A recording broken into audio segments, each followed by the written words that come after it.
የዓለማችን ትልቅ ኩባንያ እጅግ ዘመናዊ የሆነ የአርቲፊሻል ኢንተለጀንስ ማሽኖች የሚሰሩበት ስፍራ ነበር።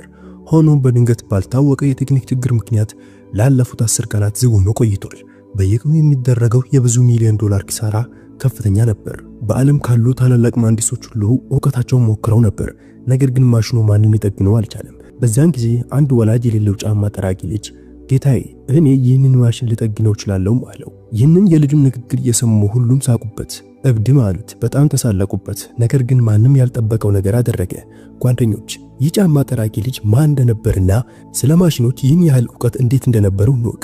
የኩባንያው ባለቤት አርጁን ሻንቲነት ነበር። በቴክኖሎጂ ዓለም ውስጥ ትልቅና የታወቀ ስም ነበር። ነገር ግን ዛሬ በዚህ ኩባንያ ውስጥ እንግዳ የሆነ ሐዘን ድባብም ሰፍኗል። በር ላይ ጸጥታ ነበር። የጥበቃዎች ፊት ውጥረት የበዛበትና በውስጡ ሰራተኞች መካከል የግርግር ድባብም ነበር። ምክንያቱም የኩባንያ $100 ሚሊዮን የሚገመት ትልቅ ፕሮጀክት ለ10 ቀናት ተቋርጦ ነበር። የፕሮጀክቱ ወሳኝ አካል የሆነው ግዙፍ የአርቲፊሻል ኢንተለጀንስ ማሽን በድንገትም ተበላሽቷል። ከዓለም ታላላቅ መሐንዲሶች ተጠሩ፣ ሚሊዮኖችም ወጡ፣ መለዋወጫዎችም ተቀየሩ። ግን ማሽኑ ምን ችግር እንዳለበት ማንም ሊረዳው አልቻለም ነበር። በየቀኑ ብዙ ሚሊዮኖች ኪሳራ ይደርሱ ነበር። በዋናው ስብሰባ ክፍል ውስጥ አርጁን ሻንቲናት በርዴት ጠረጴዛው መታ አደረገ። 10 ቀናትም አለፈ።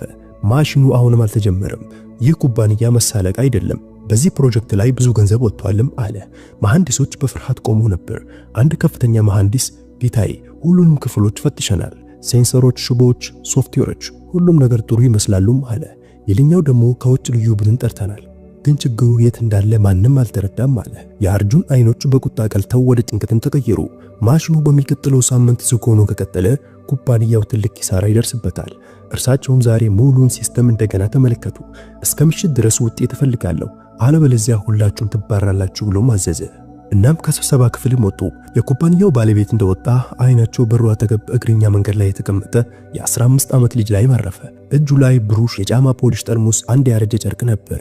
ልብሱ አቧራማ፣ ኪሱ የተቀደደ፣ ነገር ግን አይኖቹ እንግዳ የሆነ ብልጭታ ይታዩበት ነበር። ስሙ አንሽ ይባላል። በዚያን ጊዜ ባለቤቱ ልጁን ችላ ብሎ ወደ ውስጥ ተመለሰ። አንሽ በየቀኑ እዚህ ይመጣ ነበር፣ ጫማም ይጠርጋል፣ አንዳንድ ጊዜ የሻይ ሻጩንም ይረዳል። ነገር ግን አይኖቹ ሁሉ ጊዜ በኩባንያ ህንፃ ላይ ተተክለው ነበር። የመስታወቱን ግድግዳ ጥሶ ማሽኖቹን መርዳት የሚችል ይመስለውም ነበር።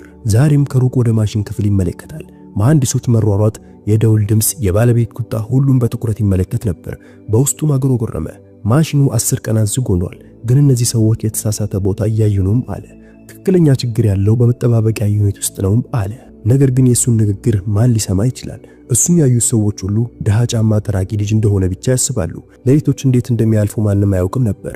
የልጅነት ታሪኩን ማንም አያውቅም።